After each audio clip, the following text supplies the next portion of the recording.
विश्व प्रसिद्ध भगवान जगन्नाथ की रथ यात्रा आषाढ़ महीने के शुक्ल पक्ष में निकाली जाती है।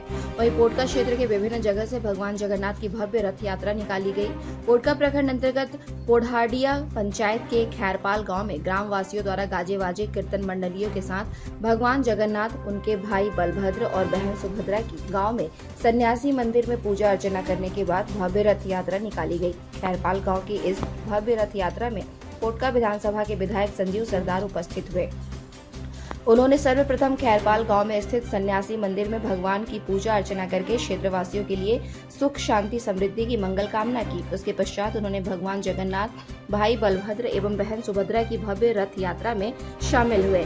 भगवान जगन्नाथ की इस रथ यात्रा में काफी संख्या में भक्त शामिल हुए।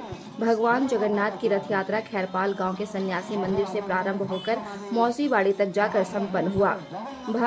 भव्य रथ का डोनेटर खैरपाल गांव के अनादि राणा ने किए। भगवान जगन्नाथ की इस रथ यात्रा में अनादि राणा, बापी भट्ट मिश्रा, मनोरंजन मिश्र समेत काफी संख्या में ग्रामवासी उपस्थित रहे।